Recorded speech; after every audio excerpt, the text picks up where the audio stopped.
What's up, man? It's YN Drako coming straight out the tray phone, and I'm tapped in with that boy EJ. If you ain't, you tripping. Come on. What's up, what's good? It's that boy EJ, and you are now tuned in to Major Noise, where we get into interviews and all kind of fun stuff. So make sure you keep it high, keep it live right here on Major Noise with your host, that boy EJ. Be lit with passion. Let's get into it. Major Noise Radio. What's up, what's good? It's that boy EJ rocking out on Major Noise Radio, and today I have with me YN Drako in the building. How you living, man? Man, I'm living great, man. I feel great being here at Major Noise. It's definitely great to have you, man. Thank and you know what my first question is going to be. How did that name come about? Yeah, so my real name is Drake. So obviously when I started making music, you can't just go with Drake. Because, Not in this time, yeah. Not at all. So the Drako came from kind of just my name being Drake. And I was, at the time in music, I kind of just talked a lot of shit about music. I don't do that anymore, but that's why the Drako. And the YN was a group that me, my friend Moshawn, and somebody else, it's like one of his buddies, but we started it called Young Nation. And he was up and based in New York. And it was just like a thing we started at the time, but then none of them really even make music anymore. So, but I just never really dropped it. But I'm sure, just carrying the whole kind of just carrying the whole thing. Look, as soon as you're on Billboard, I bet you they'll all be making music again. But I kind of feel like, you know, it is always the question I get asked, what does the YN mean? Because obviously it has other annotations. So like I always understand having to explain the name. Yeah, I'm never like, you should know by now. Okay, like, now when you do your sets, do you come out and be like, y'all, you introduce yourself, or do you go straight into? I do at the end of the show. So I usually do this thing at the end of my shows. I'm like, hey man, well my name's YN Drako. I come straight out of the Trayfo, and this has been a great show. And then I shout out like some of the Trayfo. Yeah, you feel me? All right with it. Gotta put on home team. You know? Yes. But yeah, so I always end my shows off like that. So you know, it's just how I do. That's cool to have like that kind of signature thing. Yeah, absolutely. Shouting out where you from. You know what I'm saying? Speaking of which, what is it like? You know what I'm saying? Being an artist out of Winston. It's you know, a few years ago it was not as good as it is now, because now we have so many successful artists from the city. You have Tia Kareen going crazy, Shy from the Tray, blowing up on TikTok like every 2 weeks. Yeah. You know, myself, OG Spliff, Fresco from 3 Floor, Apex 3400, Northside Mike, 52 a lot of people. It's just, I know, but times too. Yes, Woo 2 times. Of course, Sauce Pack TV, but RIP.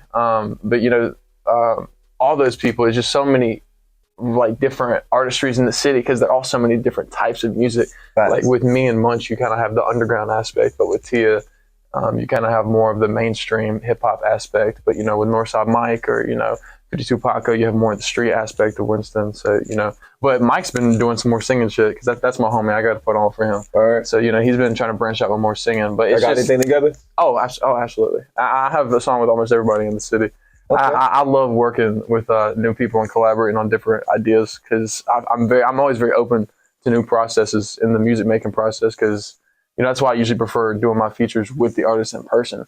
It's because I own a studio, Outer Sounds, with my homie Scene. Where's that at? So that's actually off Hilly Drive in Winston-Salem. It's under Northside Mike's studio too. That's what's up. Yeah, that's man. Cool. Yeah, it's real cool. It's real cool. We got a dope little operation going on there, and I'm opening my second business in January, Kamakazi Clothing, because I have an album coming out. You want a brick and mortar store? Yeah, man, I would like to. Okay, I mean, hey, ain't nothing wrong to it. I hope so. Yeah, but ain't nothing wrong with starting like that. Or are you gonna start online first and kind of just see how that goes? Yes. So we're starting online with my album releasing in January, Kamakazi. That's why it's called Kamakazi Clothing. But we're doing a drop every four quarters. So you know, spring drop, winter drop, summer drop, all that. But we've been putting a lot of work behind it. What's it gonna look like? What's the like? You don't gotta get too specific, but the general idea. So here's the idea. This is the first time I'm announcing it on here on Major Noise. You heard it here first. You heard it here first. But a cool thing that we're doing different about the merch is when it gets sent to us on the tags, we're gonna embroider 1 of 50, because there's only 50 on the first drop. 2 of 50, 3 of 50, etc. And depending on how well that sells, because the exclusive, people love that exclusive feeling. They want to feel like they're a part of something. What if I want a certain number? Like, so that is actually something on the website that we're going to have. Any number that is not taken at that moment, and it'll have 1 through 50 of what is taken, what isn't. Anyone that wants a specific number that's taken, they can. I gotta be first, they can bro. see. Of course. Got that And you'll know a week before. Like, it's going to be like a time where it drops. So like people will know when it's dropping. So it's only going to be like $40. So people will be able to check it right when it drops and pick what number they want. Because I know a lot of people want the number 1. Right. So one more style insider. Are we thinking like vibrant colors, monotones? Yes. So with the first release, matching the album, it's very monotone. It's very dark, a lot of grays, a lot of like darker contrast, because that's kind of what the album is. My photographer nerd right over there, I showed her for the first time the whole album all the way through on the way here, actually. Okay. And she can tell you it's definitely a more darker tone, a darker vibe album. Okay. So the merch definitely represents that aspect. So more like you have a track called Mixed Emotions, I believe. Yes, so that's my favorite song off the album. All right, so is that kind of like, would that be a good, if that's the only song I heard from the album, would that be like a good synopsis of what the album might give me? With the, I know how that song is. That is the, I will say this, with the beat change on Nevi's verse, I don't know if you heard that beat change, but on that beat change, that's more of the vibe of the album. Is that more harder? But Mixed Emotions is just that one song on the album that is more vocal, because I kind of like to have a few songs that are kind of different along the project, kind of throw off the listeners a little bit, be like, oh, I was not expecting that from Drako. Right. Like, your sound is different. Thank you. I built it myself too, because I mix my own. That's what people actually don't realize about me, is I actually mix everything you hear myself. Too. Yes, because I own a studio. That's what I do full time. Music is my. I always wanted to do that one day. Hey man, well, I it's cool because it's actually the studio I recorded at when I turned 16. Because since I was 16, I recorded with Unseen.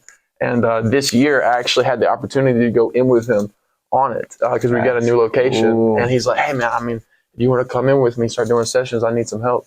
So I was like, of course, I'd love to. So that's been my full-time job ever since. So you're saying that you started rapping around 16? I actually started, 16 was when, no, I've been doing it for 6 years. So I started when I was 14 because I'm 20 now. Okay. So yeah, I went to a Lecrae concert. Lecrae. Lecrae is so dope. I've never seen him like. Lecrae was my idol and still is, because that's one of my favorite rappers ever. And I went to his All Things Work Together tour. Okay. It's the album he released back in 2017.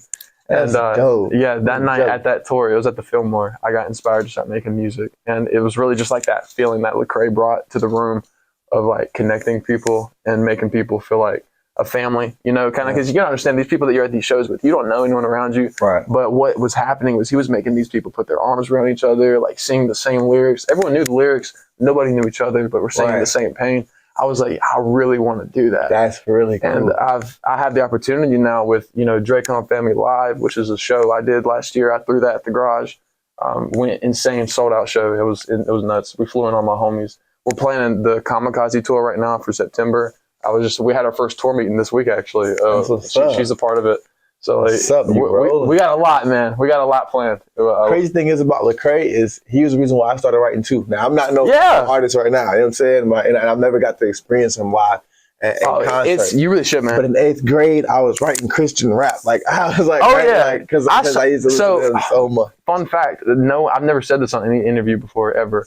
But for the first 2 years of me trying to rap, I didn't do it seriously until I was 16. That's why I kind of said 16 at first, because 16 is when I started doing it professionally. Right. But I started when I was 14. For 2 years, it was kind of just for fun. And in those 2 years, I was actually a Christian rapper. Because I am a Christian. I'm saved. You know, I am a Christian. But I don't necessarily classify myself as a Christian rapper. I'm just a rapper who is a Christian. And that's what Lecrae was trying to get out of the box of. Back in the day, he was trying to get out of the box of, oh, I'm a Christian rapper. He's like, no, I'm a rapper. But I serve God. So if you follow me, you follow him. Yeah, exactly. And I speak a lot of aspects like that through my music. Because like I said, you know, I know I'm definitely not the perfect Christian, but I definitely do try to persuade that through my music somewhat sometimes when I'm trying to talk to people. Facts. And so I also got to listen to Long Way and Toxic. Yeah. And I tell you, I love those. Yeah, like something about Long Way and then Toxic. I forgot how you said it. But you said I already told him we gonna fold him or something like that. Thought I told you we gonna fold you. You ain't violent. You ain't chosen. That joint goes hard. Yeah, bro. that's that. Oh man, I was on some really hype shit after. So fun fact, I recorded that song after going to see Batman, and I was on some like, oh my gosh, like on some hype shit. Man, Batman's that guy. Yeah. So I was like, I gotta make some hype. I gotta make some hype shit. That's cool. So take me to your recording process. Like, what do you get inspired by? Like, how do you just make a song? Oh man. Oh, that's awesome. Thank you. That's a really good question. I only really record at nighttime in my studio after all my sessions are gone. I mean, it's no secret. My fans know this. I smoke a lot. Like, that's kind of like my thing. I'm a very heavy smoker, and I say that in my songs a lot. I mean, you can ask my girl. I smoke a lot every day. So I would just kind of get high, and I'll play the beat on the studio speakers, fill it out. And before I even try to write a lyrics, I come up with a melody. So I kind of just kind of hum it out. If that's it, that's obviously a terrible melody. But I just say I listen to the beat, find the melody, fit words into it, and then kind of be like, okay, what kind of story am I trying? How am I feeling? Because if I'm not feeling a specific way, if I'm trying to force a feeling on a song, it's not going to come off natural. Right. So it's really just if you want to make real music that actually has real meaning behind it, you have to have real emotion behind it. So like, Mixed Emotions, I recorded that song. I got drunk for the first time by myself in the studio and recorded that drunk. And obviously you can tell I was a little drunk when I recorded it because I was talking about some like mixed emotions. I was going through some stuff at the time. Like, man, this bitch got mixed emotions. But it's kind of just like you just got to really just put behind what you're really feeling inside. I don't know. That sounds so cheesy. But that's really is what it is. It's just, I don't know. You just, when you're in that zone as an artist, and artists that do this can definitely like second me.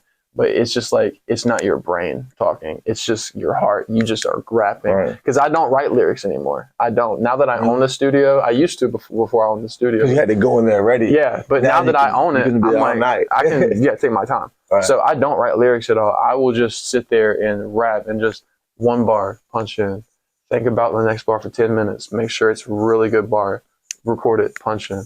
Like it will take me 4 hours to record one song, but when that song is finished, I can tell you it's gonna be one fire-ass song. Yeah, and it always is. So. And I like that you said you're not even thinking with your brain anymore. You're really writing from the heart. Yeah, because I know a quote that says, "If it comes from the heart, it will reach the heart." You know what I'm saying? Absolutely. So I think that's really cool, which is gonna segue me into a little trivia question for you. Yeah. All right. So I have a catchphrase. You might not have heard it before, but it's "Be lit with passion." Okay. Be lit with passion. What do you think that means? Drive. Be lit with passion is just drive. Okay. It's that feeling of I can do this and I'm gonna do this and nobody's gonna tell me I'm not because I'm gonna do it to the best of my ability and I'm gonna turn up while I'm doing it.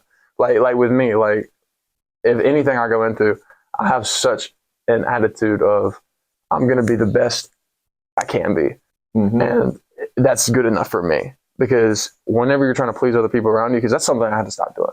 I was trying to please every show I went to that had bigger higher ups, like all these events with these, I'm not gonna say names, but with these bigger promoters, these bigger managers. I've had shows with some very big people who could change my life. So and I know that. So when I'm on stage, that puts a lot of pressure on you. Yeah. So how do you do it? How do you? Well, here's the thing: be lit with passion. You go on. I love it. You go on stage and you just show them that passion, and you're lit as hell while you do it. And I've done that at every single one of my shows. That's why my shows be selling out. I mean, what can I say? The numbers speak for themselves. If you're lit with passion, your shows will sell out. I'm just saying, man. Because if there's no passion there's no mission. And if there's no mission, then what's the point at the end of the day? Right. So you're dropping gems, man. Hey, man. I love it. Do the same thing on the verses, too. Exactly. So what do you think, we're sitting here at Major Noise. What do you think makes you major? Oh, man. Not only my diversity, but I would definitely say something I've worked on for a very long time is my storytelling ability through my music. Yeah. It's usually my answer, because I've been asked a question similar to that before, and usually I say, like, my diversity, because even in my unreleased, like, I was showing her on the way here again, I have a country song that I made that I showed her. Yeah, like I I be making everything because when you own a studio, like and it's just you in there every night. You just like, let me try this out tonight. You have the ability, the freedom to do that. That's why I would suggest artists, like, I'm not going to say go out and buy a whole major studio, but get your own equipment and your own space. Because when you have the ability to really comfortably test out new things as an artist, that's where growth happens. Like, and when you're constantly growing as an artist, it's usually ends up growing you as a person as well. That's what I've noticed through this music thing, because I've been doing it professionally since I was 16, and I'm 20 now, and I do it professionally. So I sacrificed a lot of things a teenager did. I believe a lot of nights spent not necessarily in the studio. I wasn't like that. I had a normal life too. I had a job, but like I was trying to set up my life, but also live my life as a teenager. Right. And I sacrificed a lot to do what I do now. So that's why I do it with all my heart now. But you feel like it was all worth it, everything that absolutely that you went through? I made a song with Danny Towers, which is one of my idols. I listened to him very much in high school. And I got to meet DJ Scheme as well, which was X's and Juice WRLD's DJ. All right. So when they were on tour with Suicide Boys, and I got to go on their tour bus and everything and spend the whole day with them. And I dropped my song with Danny Towers, and that's, like I said, I listened to him all the time growing up. So the initial mission of what I went out and started to do was really just to prove people wrong, because that's really all it ever started out being. Was I was never gonna do music for a living, actually. But someone told you couldn't. Oh, everyone. Okay. In my school. That's all you needed. Because I went to school in a very, what's the word? It's like an area that's it's very urban. It's not a lot of people around. Right. Everyone that goes there is very closed-minded, or that went there at the time was kind of closed-minded. Not the super big city because schools. It's not a big city. Half the people that went to the school had never left the town, basically. Right. So it's very closed-minded people. They haven't seen a lot. But that's a sad case a lot of places. But they kind of just told me that I couldn't do it. And whenever I first started making music, I made fun of a lot for it, and it really hurt.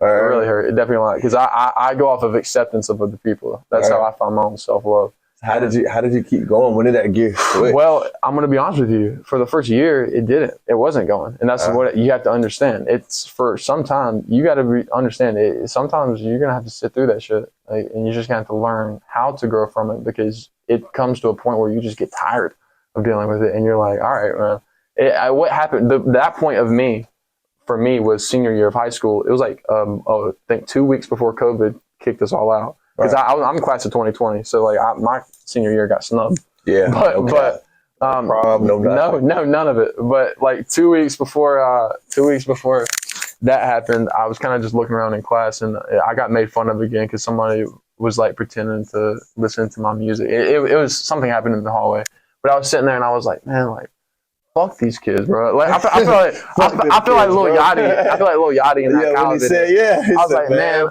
Fuck these kids. I'm a senior. I graduate in less than like 3 months. I'm going to do music full time. I'm not going to see any of these people ever again. Like, why have I cared for the last year and a half about what these people think? Right. So, like, I went to the studio every single day. I was working as a busboy at King Kitchen. And after every shift, I was going to the studio for hours on end and making music with people who are now, very big in the city, like, Munch, Northside Mike. All of them, but this is before any of them was kind of going crazy. Like, this is right when Sauce Pack first started coming up. That's cool. It was when all this was going on. So, and you bringing up that vulnerable moment, in high school, where people are trying to clown you, you know what I'm saying, for doing what you wanted to do, and or for putting something out, putting work out. I think that can kind of relate to any profession, really. Absolutely. Any creative and idea based profession. I feel like a lot of people can learn from that. Yeah. Because when you halfway through your story, I realized like that's how it was when I started DJing. Like, people might have been making fun of me, but like I wasn't that good. You know what I'm saying? Like, I didn't know. But it makes you better. Does it not? Does it not? Yeah, it will make you better. I've had criticisms before. People where one lady that hired me, she didn't like the music, or she didn't like this, and I'm like, dang. We didn't even talk about what exactly you wanted. I just assumed by the type of event I was going to. So I was like, and so you got to communicate better. But I feel like everybody has that vulnerable moment where it's like, dang, should I keep doing this? Well, I mean, I ask myself that question probably every 2 weeks. Is this really something I can do? Because, that's why I tried to put in a lot of the work as a teenager, because I understood that later in life I was going to turn into an adult. I was going to have bills. I was going to have shit to do. So you maximize your time. I maximized everything early on, and it really paid off. You're a smart kid. Yeah, I'm trying to tell you, because I always wanted to be something great early, and I always thought I'd be like, this big, huge star young, but I never really realized what habits do I need to have or put in place in order to reach, It's so much work, because I had a manager, and I'm not going to say his name because he doesn't manage me anymore, but he was a big manager, and he actually knew what he was doing, because, it's not like it's bad business or anything. Like, he knew what he was doing. So he really put me on to a lot working with him. It was like early 2021. I moved to Raleigh. He moved me from my city to Raleigh. And when I moved here, though, not only working with him, but I paid attention to what he did. I paid attention to what the people around us were doing, the people he was taking us around. I paid attention to what they were doing, how they went about their business, got their connects. Slowly kind of just planted my own roots. Networking. That's one thing I've always just been, you got to be on top of, is networking. Do you have business cards, or you the guy that walks around, like, what I'm saying, like, hey, I'm awesome? How do you promote yourself? I am my own business card. That's how I see it, is I try to go in the room, whether it's my charisma, whether it's what I say, whether it's how my voice is. Most of the time, if I have the chance to play my music, it's my music. Okay. But I have a chance to show off why I'm not the best in the room, but why I am something. Like why people should give me attention, That's cool. Kind of show why I'm different, Not because I don't like to say I'm a better person than him, nothing like that. I just like to have the chances to show why I'm different. Right. You kind of show the value you bring to the table. Messed up my words a little bit there. All right. It's all good. You got a lot of silver jewelry on. Walk me through some of these things you're wearing. Oh man, this is really cool. So this is actually, I don't like how I look in gold. That's why they're all silver. Okay. But this was my dad's growing up, and it means a lot to me, because me and my dad have a very good relationship. Like, I traveled a lot growing up, because he was in the UFC, and he was a fighter and all that. So we were traveling America a lot. So the camera's a little ocean. Oh yeah, ocean ring. Yeah. Of course. Got a little ocean ring right there.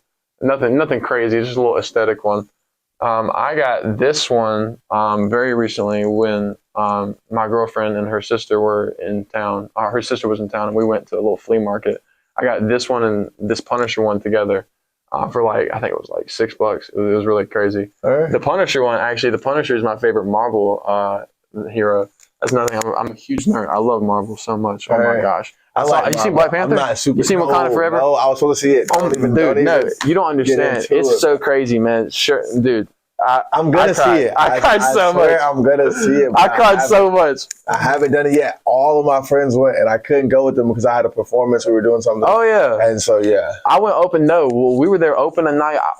They went on opening night. Opening night all damn day. I was watching reviews. I was like preparing the night before. I got in a car crash the day before we went to go see the movie last week. Okay. Yeah. Well, I have whiplash and a torn muscle. Jesus. Yeah. It was kind of bad, but I had to cancel the show and everything. But one of the main things I was worried about when I got in the wreck was, am I going to be able to go see this movie tomorrow? Am I going to be able to go see this movie tomorrow? Forget my back, forget all my other energies. Like, this really might mess up. I thought, because I have had the tickets bought for weeks, and I was really looking forward to it. But we still got to go. We got to use somebody else's car. I was really worried. That's what's up. So you said you had to cancel a show. Speaking of shows, what is your favorite aspect of touring, or just being an artist in general? Oh, the connection with the crowd. When I did my Family live show, something really cool happened. And you might remember this too, because she was the photographer there. But when I was on stage, I was singing a song of mine called Love Struck, and one of the fans in the front row, I held the mic to them, and they sang it. And it was the first time that ever happened to me. Right. And they kept singing it, and it kept going. And there was okay, this person knows this. Like, you were gonna pull the mic back, but they're still going. You're like, well. And that was the first time I really saw somebody actually say back to me something that I had wrote in a hard time. And I got really emotional about it, because I was like, I'm sure it happens to a lot of artists, and I'm sure get used to it every time. But that was the first time it ever happened to me, and it was a moment I'll never forget. Was that recently? No, it was No, it was almost a full year ago. It was January of 2022, so it was almost a full year ago. That's what's up. Yeah. So what's next moving forward? Oh, so much. So we're shooting ads right now for Kamakazi clothing. That's what I've been focused on because the production side of Kamakazi, the album is finished. Right. But we're dropping merch with it. So right now we're shooting all the ads for the merch. Okay. You already made visuals for some of the songs? Oh yeah, we've been shooting visuals all year.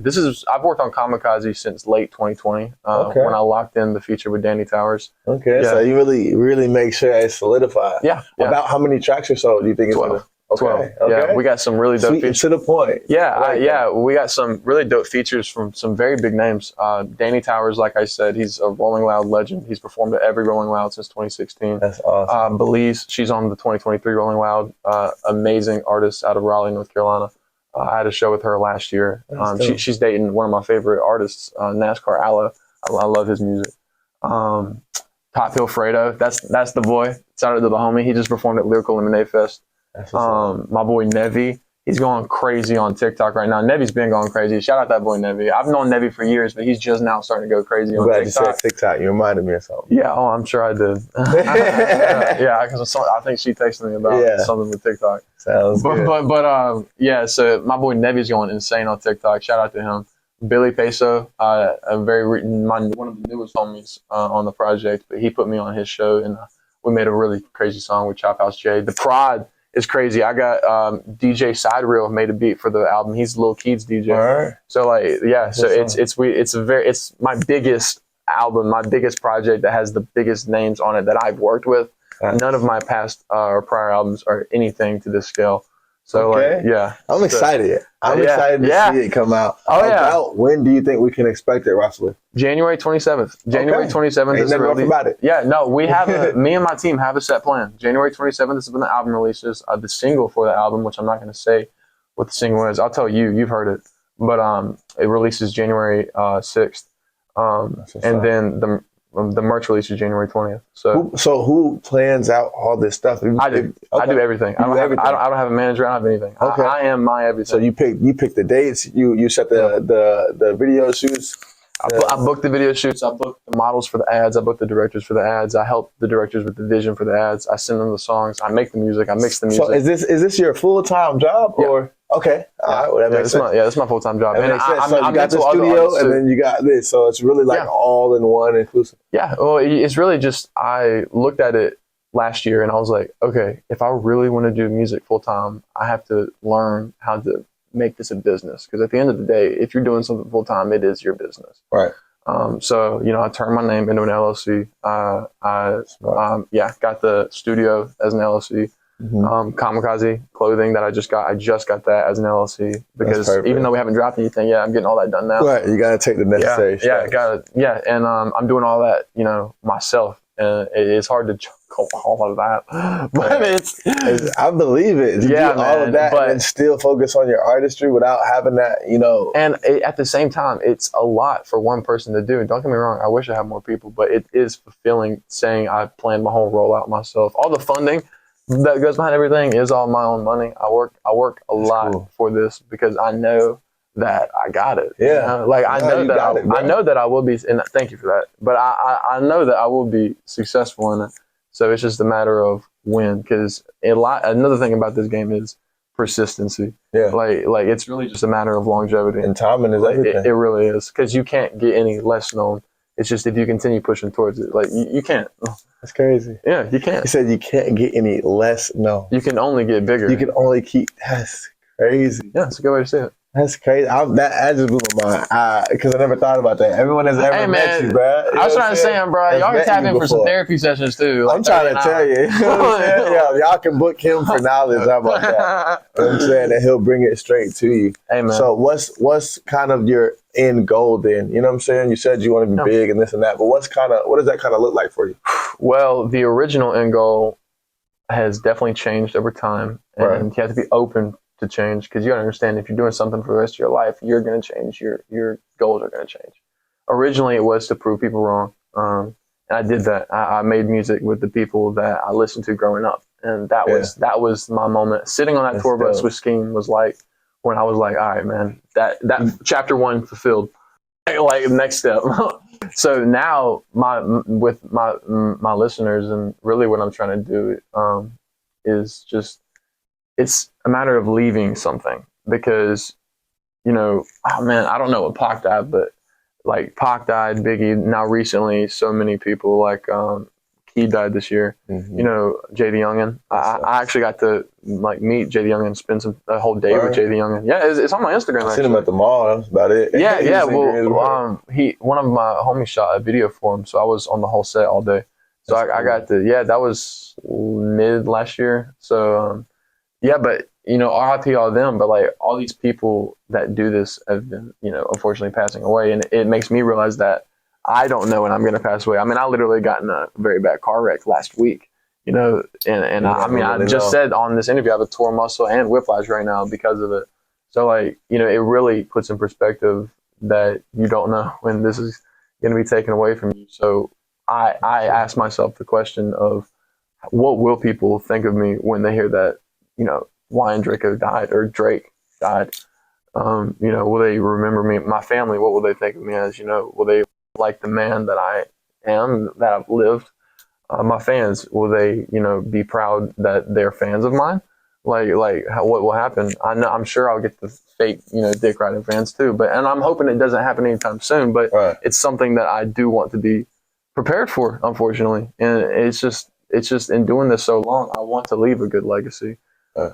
Because now that this is what I do and this is what I will do for the rest of my life, without a doubt, I want to be remembered for it in a positive way, in a positive light. That's why I always try to, you know, spread positive messages, and not just my interviews, but my live shows. I always end the shows off by, you know, connecting with the people, asking people to raise their hands, you know, if they've felt trauma, if they've been through abuse. Like I did that at one of my old shows, and, you know, try to really just make that connection with the fans. Because I remember when I was first coming up in music, you know, being made fun of, wanting that acceptance from other people and not getting it, it really just makes you feel so empty and alone. Mm-hmm. And like, man, like why, like what is wrong with me? Like, why don't these people want me around them? Like, what did I do? Like, why am I not enough? And it's really just, I like to show, when I learned how to find out myself is enough, because when I learned that I am enough and that I have to love the person also that was that, like I'm so big on mental health too. That's as you can tell, but as I'm saying, good, but something that I've been applying to my life, which was just recently learned through Jonah Hill's new documentary Stutz, which I highly recommend, it on the subject of mental health. Amazing documentary that just came out on Netflix. But something I learned through that, which, like I said, has been very recently helping me, is thinking about who you were in your past that you were ashamed of. So for me, it was being, you know, shamed in public, being publicly made fun of. You know, it was in front of other people I was being made fun of. Like I was very embarrassed a lot of the time through high school. But thinking about that embarrassing memory that your subconscious blocks off, because your subconscious 100% blocks it off. Thinking about it, pulling it out, and showing it love. Being like, it is okay that I was this person, and I love that I was this person because of who I am now. Like I'm sure you can't block out that memory, because all that memory wants is attention from you. And when I seen that, I applied it to my life, and it's been definitely helping me, just being able to accept like all of myself, not just the good parts of myself. That's crazy. Yeah, you have to accept yourself for everything that you are. That's ridiculously thoughtful. Yeah, I really like that thought, because I think we've all been there at some point in our lives where we were that kid. You know what I'm saying? And that's crazy, because like when you said you block it off, I agree with that statement. Yeah, you know what I'm saying? You don't want to remember anything that's bad. Like mine was like more elementary, middle, but like towards high school, I started getting good at sports, and that's really what saved me. You know what I'm saying? And then puberty hit, so I got a little taller, and then like a little bit more muscular. You know what I'm saying? So things worked out, but it was like, nobody. If you don't think about it, you wouldn't give those old thoughts that kind of attention, which is really crazy. But but that's what I'm saying. You don't. You just block it off, because that's what your mind does. That's why, I mean, even in traumatic instances, your mind doesn't want to think about anything that is traumatic to it. It only wants to think about things that are obviously good. So with that, do you ever thought about starting something like, you know, like a mental health organization or? Yes. I'm broke as hell right now. So like that's, with this, I mean, with me, it's not that I'm broke. It's that I have a lot of projects. I have, you know, the clothing brand that I'm opening, and I have the rollout for the album coming out. I have my money in other places. But whenever I get to the point of retirement, I actually already know what I want to do. Not only do I want to focus more on mental health and start a mental health organization, but I want to mentor other artists on how to turn their music into a full-time career. Because like I said, when I sat there and I told myself that I wanted to do music as a business, I learned the business aspect of the music industry, you know, ASCAP, you know, getting your music with sync, like really do that if you haven't done that. Like getting your music with sync is how you get your music on TV stations. Like that's where all the TV promoters go on there. Like if your music isn't with sync, they can't see your song. So getting my music with sync, like just, I don't know, kind of teaching all the artists like the basic things about the music industry that helps them get paid off their music, which is definitely possible. There's plenty of ways to get paid off your music artists if you find out how to do it. You just got to really just put in the work. It's not that hard. So tutorials coming soon. But if it is too hard, hit me up. You can pay me to do it for you. Make sure he gets you that money. That's just letting you know, I'll get it right to you. That's what's up. So if you could go anywhere in the world, where would you go and why? That's such a good question. Probably, I'm trying to think of places that I've been and that I'm going, because I want to go to London, but I have a feeling the only reason that my brain's saying London is because I am going there in October 2023. So I don't know if I want to say London. I don't have like a dream place. London's cool. London is very cool. I would like to go. You know where I would say I'd like to go is somewhere where I haven't been before, which is LA. Which is crazy. You think I'd already been to LA? Yeah, you look like you're from LA. If I had to guess, bro, I could see you. That's what I'm saying. That's why I would thrive. Tell me I would not thrive. Honestly, nowadays you can. Like anybody can look like anybody from anywhere nowadays. Like because you can get so many influences. Well, it's nuts because I want to go because all my homies live there. That's the thing. My boy Nevi be there all the time. Shout out Zedrin. It lives in LA. Buppy, Eleanor Kingston. All my LA homies. They know who they are. Shout out them. But yeah, and my sister lives in LA. She moved out there like 2 years ago. So like, and I still haven't even been out there to visit her. So I even have a place to stay. Like it's just the busyness with time because I have so many shows and so many, you know, with owning the studio, I have sessions almost every day. Like it's rough. There's nothing wrong with it. When your head is down and you're moving in a direction that you feel like you're doing what you need to do. I feel like there's nothing wrong with waiting for whatever else that's going to come. It's all going to come. Well, my end goal is to live when I retire and do all the, you know, the organization stuff and the management of the artist stuff is to just focus on my life that I have with Drake. Because the differentiation between Drako and Drake is something that I've been trying to get back together because it can really cause a split personality thing. It really can. So who is Drake? Who is Drako? It's really who is Drako for Drake. So what Drako was for me growing up was that I am kind of like my energy now, you know, damn, this is getting so serious. This is seriously what it was for me. Just doing a lot of mental digging for myself. But what Drako was for me was kind of that, what I went to when I got made fun of was like, you know, okay, Drake's not good enough. So since Drake's not good enough, at least I make music, you know, at least I got a couple hit songs. At least I got this fire song, you know, Drako made up for what Drake wasn't. That's crazy.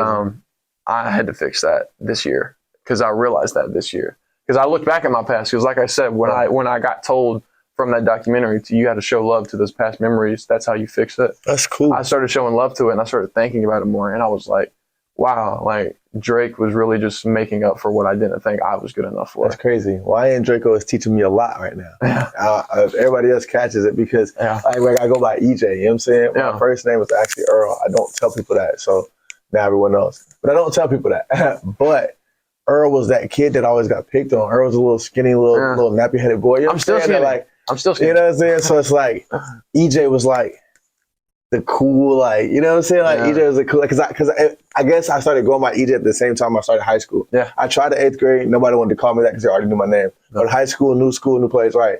So it caught on. I mean, like a year and a half later, like I had my first girlfriend. Next thing you know, I started getting good at sports, at track and whatnot. So by that whole time I was going by EJ. So it's like in a literal sense, EJ was a lot cooler than the Earl. You know what I'm saying? And it seriously will cause a split personality thing. It will. That's so crazy. Yeah, nuts, right? Nuts. nuts. This is crazy because I used to think about myself like, dang, like I'm being like, I need to be that boy EJ right now. I need to turn it on. And that is because I would start before I shows, and I stopped doing this because your mental is one of the most powerful things. So I stopped doing this. But before, like whenever I would go through traumatic experiences, because I went through so much in the last 2 years, I would always something that I would always hype myself up with before a show. Even I would be like, I'm Drako, and I would say that to myself, like, man, I'm Drako. Like especially if we're going on stage, I would get hype. I would hype myself up. But I had to start saying like, I'm also Drake. You know, like. Because in my personal life, I think the only reason why I never really loved Drake is because there's no cool shit going on in Drake's life. You know, Drake is just door dashing every single day of his life. Because that's whenever I don't have a session, I door dash because I'm always trying to make money left and right. So if I'm not, you know, if it's daytime and I don't have a session, I'm probably door dashing trying to make some bread. So like if I'm not, that's Drake. That's the Drake side of my life. So I just feel like the Drake side of my life is so boring because that's the necessary side of where I make all my money and how I do my livelihood. But, you know, I also have to now give that time to my girls. So, you know, that's even more time that I'm having to, you know, not sacrifice, but not give to music. So it's all just time management. Yeah. And it's definitely something to master. Yeah, definitely. But I definitely don't leave myself enough time for myself. But I don't care because that comes later on in life. That's why I said, I'm trying to live the Drake side of my life after the grind time. Because I feel like for an artist, the grind time is from when you start to mid-20s. That's the time where you need to be putting in the most work. Because all these famous artists, if you look up their age, all the ones that are young. They're all in from 20 to 30. A couple of them are over 30, obviously. Right. But like a lot of the artists, when they start popping off, like when you first start hearing about a new artist, they're usually in their mid-20s. Yeah. But so, lately I've been seeing like the 19s and whatnot. Exactly. Like when NLE blew up, Tekka, like so many people. You're seeing the young ones. So much younger. I'm in that age range now. So that's why my mindset is like, it's time. Like, and you've heard my what I got coming out. Yeah. So like, it definitely. That's what I said. You, bro. It's literally just a matter of execution of the marketing and execution of the rollout. Right. You know, how do we get this in front of this person, this person, this person? How do we get this person listening? Because people do not have an attention span when they're on their phone.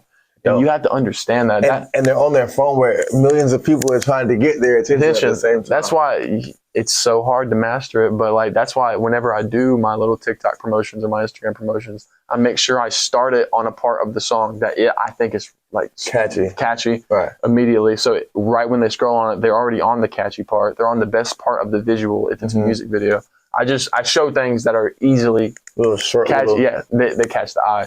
Right. And try to keep the viewer's attention. And you said you said mastering all could be hard. And speaking of mastering, like what softwares are you using when you're doing your mastering? Logic Pro X. Okay. So I'm when I recorded off my phone for 3 years until I found Unseen. Yeah, and I used GarageBand when I was using it off my phone. Okay. So Logic is the same layout as GarageBand. So whenever I went to the studio, I didn't start learning how to mix until I turned 17. Because I moved out of my house and I started living at the studio, and that's actually kind of how I started learning how to mix. Yeah, I mean, it probably wasn't dope, but no, I had to move out for circumstances I don't want to get into. Yeah, I'm sure it wasn't dope, but now looking back, it was a time. Yeah, it was a time where I was telling myself, I was like, I'm gonna talk about that on interviews one day.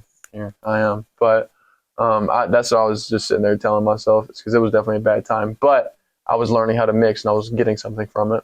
Yeah. Started mixing some more and kind of started mixing my own music some more. And then that's kind of how I got to where I am now. I've been mixing my own music for 2.5 years. And that's another thing. I'll get paid for other people to mix their music. So, you know, even if it's someone across the state, they can just send me the beat, the stems. Yeah, everything. That's cool. Yeah. I can find some ways to make some money. Facts. I might need you one day. Let me know, man. I got you. You know what I'm saying? I got you, man. I may or may not. I book artist shows too. That's another thing I make money off of. I can book artists. So you're connected to the proper promoters or whoever. Promoters, definitely. Promoters are where it's at. That's another good way to not only get your own shows, but getting good with DJs, getting good with publicists for multiple websites. It's not hard to find these publicists' Instagram. Like something that I did recently was I went to Lyrical Lemonade's website and I went to their About Us and just looked at all their editors and writers just followed off them on Instagram, and I got like I think 5 follow backs. That's what I'm saying. Right. So now they can see you. You know what I'm saying? And even if they just see me on their story feed, because I know how I post myself, I know I only post things that catch people's attention. Right. Catches the right people's attention. And That's right. That's with the plan. Man with the plan. Where's the sauce? Yeah, guys, stir up the pot. You know what I'm saying? Nah, you definitely dropping sauce and giving gems. All right. And speaking of gems, do you watch cartoons? Do you watch like anime at all? I don't watch anime. I'm rewatching regular show. Okay. I watch a lot of nostalgic cartoons that I grew up on. Yeah. So a lot of regular show, a lot of Amazing World of Gumball. Gumball. That's what's up. I love Gumball, bro. It's so ridiculous.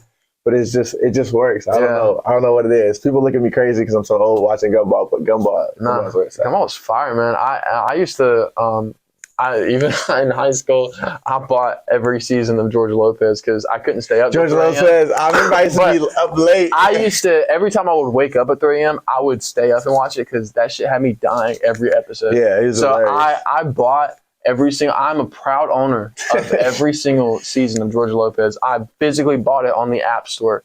Like, that's crazy. Yeah, man. I was down bad. Not the cheapest way to buy it either. It was not. No, it was before it was on any streaming services. I was like in high school. That makes sense. Yeah, it was like 2016, and I bought every single season. I was so proud of it. Only thing I bought was Shake It Up, Chicago, the first episode. Shake It Up. Yeah. I used to love Zendaya. I used to have a huge discussion on her, bro. That's the only thing I bought to this day that I can watch. I just know Bella Thorne because she dated somebody that I've talked to before. What's his name? Monson. She dated Monson, and that's how I heard about her because I didn't watch Shake It Up at all. But then I seen that she was the girl from Shake It Up, and I was like, oh, okay. That's pretty dope. All right, so some more series of questions. Nike or Jordan? Jordan, just because I wear Jordans all the time. Facts. We already know it's silver over gold. Oh, absolutely. All right, so turkey or ham? It's almost Thanksgiving. Oh, turkey, just because not only is it different, but I like the texture more. All right, now this is a key one. Sweet potato or pumpkin pie? Pumpkin pie. All right. I'm a sweets guy. Okay. Definitely. Okay. And last thing, apples or oranges? Oranges, just because of the vitamin C. Okay. Yeah, I mean, oranges are healthy. Definitely. I don't know what apples do for you, but I don't know what a lot of, things. I don't know. I know. I mean, I'm sure it's all good for you, but I know that when I had the flu, oranges helped me a lot. So, yeah, because I had the flu 2 weeks ago. It was so bad. The flu was terrible. Yeah, I believe it. I believe it. It sucks. It was really bad. It seems like they skipped the flu when we had COVID. You know what I'm saying? Nobody was talking. We skipped a lot of things when we had COVID. We skipped Easter, I think. For real. Like, I remember we were in June, and I was like, wait, we missed one of them. Yeah. And I was like, did we do Easter? A lot of things, man. Like the world went on pause. You know what I'm saying? Yeah. No, because right around Easter is when everything got shut down. So I don't know. I was trying to find a job. Easter. Yeah. I was like, did we miss one? All right. Yeah. But now we're back on track. Yeah. You got music coming out. Do you have shows coming up? Yeah, December 3rd, I'll be at Chop House Studios for another show with Billy Peso. Chop House in Greensboro? Yeah. Yeah. I'll be at Chop House Studios December 3rd. I know January, when the album comes out, January 25th, we're planning an event for the album release, probably at the Ramcat in Winston-Salem. So yeah, definitely come to that. And that'll probably be my last show until tour. Just because we're trying to minimize shows until tour to sell more tickets for tour. Because I like to, because when I perform hard. You can ask her. When I do my headlining sets, like I be taking my shirt off, I be sweating so much on stage. But I get lit though. I turn up. That's what's up. So I try to do my shit, but it does take a lot out of me though. Like a lot of me. I believe it. Yeah, a lot. So I try to pick and choose when I do shows, but tour is gonna eat up a lot of my energy, so I'm trying to just focus on that for next year on the shows aspect. Yeah. But I know tour, we're leaving off for tour in, I think, late August, early September, because it's a back to school thing. Cool. For all the colleges on the East Coast. That's what's up. Yeah. You're gonna go all the way down. Yeah, it's gonna be really fun. Make sure you let Major Noise be there, all right? Oh, absolutely. Major Noise is gonna be one of the first people there, of course. Yeah, we're definitely gonna be there. You know what I'm saying? We have other artists too, and we can, Absolutely. No, we can. We'll talk on the side about collaborating because we have, we already got our tour manager, so I can get you in contact with him. He's a real cool guy. That sounds good. Yeah. That sounds good. So tell them your socials where they can find you. Yeah, man. So my name is YN Drako. Coming straight out of Trefo. You can find me at YN Drako on TikTok, Instagram, Snapchat. really any of them. Twitter too. I don't really use Twitter. Every now and then I drop some knowledge though when I do. So you just, find me at YN Drako. Same thing with Spotify, Apple Music. You just type in the capital Y, capital N, space, capital D, RAKO. Yeah, man, type in. Yeah, pretty easy guy to find, definitely. Yeah. Kamakazi clothing. Yes, Kamakazi, January 25th. On the album is coming soon. He heard some of the album. He heard some of it. I'm telling you, it's heat. Yeah. You gotta be ready for it. I'm man, telling you, nuts. it's heat. You know what I'm saying? So make sure nuts. y'all tap in, y'all tune in to him, and also make sure you tune in to Major Noise Of Monday course. through Friday from 3 to 7 p.m. for the midday replay. Hey, with that y'all boy might hear EJ. some YN Drako. Y'all might hear some YN Drako. You definitely will. You might. You know what I'm saying? You never know. So make sure you tap in, man. tune in. It's that boy EJ signing off with YN Drako. Let's get into it. Nah, tell them that they trippin'. You ain't even been in my position. You was distant. So when the money comes, just mind your business. Get the perky with a living, baby, say I need to slow down. Rubber touching in my cut to help it go down. Baby, why'd you leave? Cause I don't got nowhere to go now. So I'm telling you the type to go and run around. Stuck on making music, guess it paid off. Grinding every day, and yet I still ain't take a day off. Bitch, I'm trying to take off. Fights every day, cause I've been working, that's a trade-off. Said I wouldn't do it, you was way off. I ain't tripping over bitches, not again, that's a no-go. Willis to my city, what I been, what you been told. Oh, you think it different, think again. You ain't living what you rapping, homie, don't you go pretend. Keep it 10, you the type to only keep it as a friend. I'm the type to want it down it cause she said that she a fan. Tryna hop up on the way cause they can see that it's a trend. If they love you when you started, they will love you in the end. Think again. You are rocking with that boy EJ.